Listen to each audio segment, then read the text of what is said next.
Welcome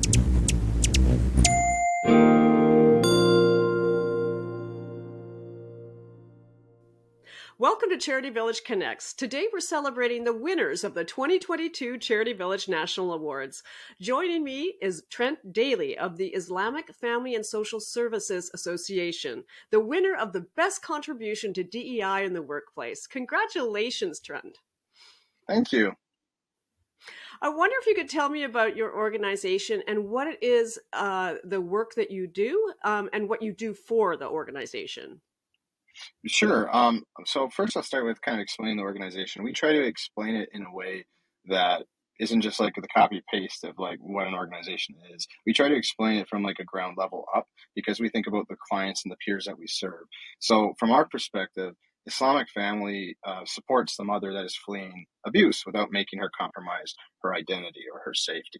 We support the man seeking counseling that respects and reflects his values. We support youth seeking a creative platform that appreciates and amplifies their voice. We support families that are beginning new lives amidst hardship. You know, we are Islamic family and we are created to serve. Islamic Family is an Imagine Canada accredited charity, the winner of the Government of Alberta's Inspiration Award for its work in combating domestic violence in 2020, and the Canadian Mental Health Association Professional Service Award in 2020. And for more than 30 years, we've been driven to disrupt systemic inequity, to reflect a rich tradition of beauty, to innovate, and to serve with excellence. We serve over 5,000 clients every month. We run Edmonton's second largest food bank, and we provide aid in financial crises. We support victims of gender-based violence. We help settle refugees, and we deliver a range of preventative programming for youth. We're rooted on Treaty 6, but we proudly serve all of Alberta.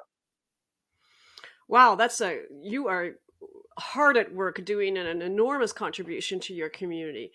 In connection with this award related to DEI, what do you think really was the key to your nomination, but also your winning? So I've been at this organization for just over a year.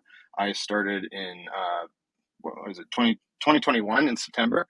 And for me, my role is operations manager, and we've gone through a period of incredible growth at Islamic Family. We went from like doubling our staff and our services really going. The demand sadly exponentially increased during the pandemic, which makes sense. But at the same time, it gives us more resources and more ability to do what we do. And my role as operations has been supporting our team. Like I see my role as putting the same care that our team puts into the community, but I put it back into the team. And so I run our HR. I'm devising an anti-oppressive work culture that enables us to serve and to hire and onboard both within our community and to those communities outside of our own. Because we don't just serve exclusively within the Muslim community, and we don't just hire exclusively within our community. And we're part of Treaty 6, and we have a responsibility to serve, the Indigenous population here. We also have, partners and, clients that have different traumas and intergenerational traumas that require a lot of awareness, education, and compassion. So for me, it's like trying to make sure that our team is capable of doing that and has the supports they need to do it with excellence and to do it with empathy. Well, you must be doing a wonderful job because after all, you got nominated as a finalist and you won the award. How did it make you feel and your team to be recognized that way? It feels really good, and I think the biggest thing for me is knowing that my team had the confidence to not only nominate me, but to celebrate my win and to see that as deserving, because I kind of base the success off what I do based on how they're feeling about me. And diversity, equity, and inclusion is often complicated because it's been often co-opted or misused, and often centered around whiteness, and it doesn't always incorporate justice or anti-oppression or intersectionality. And there's a deep awareness of some of these issues within communities that are racialized, within the Two-Spirit LGBTQ community, within, neurodivergent communities. And for myself, I have a lot of privileges as a white man, but I'm Muslim and I'm neurodivergent, and I have my own intersections that I inhabit.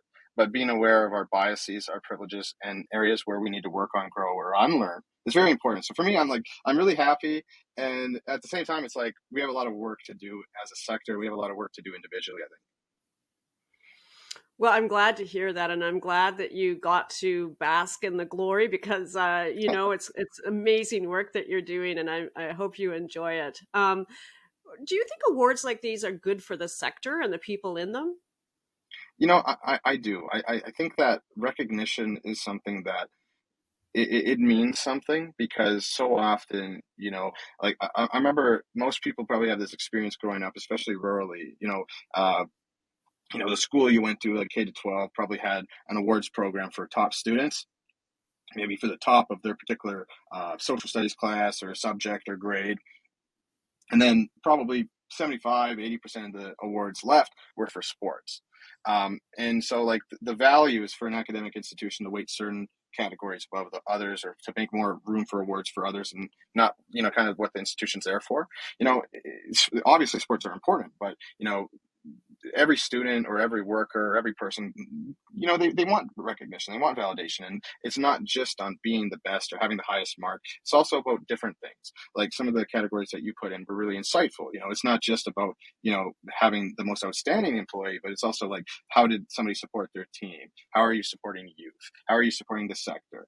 And when you see all these things coming together, it's also an opportunity for organizations to share what they do. It's an opportunity to network. It's an opportunity to both recognize your team or your organization. Well, that is an extraordinarily wonderful way of describing it. And I'm so delighted that you see the value of these awards. We certainly do. And, I learn more and more every day as I get chances to be able to speak to people like you that work so hard in our sector. So thank you for all your amazing work and making the sector and the communities that we serve in Canada so much a better place. Congratulations again. No, thank you so much. And, onwards and upwards.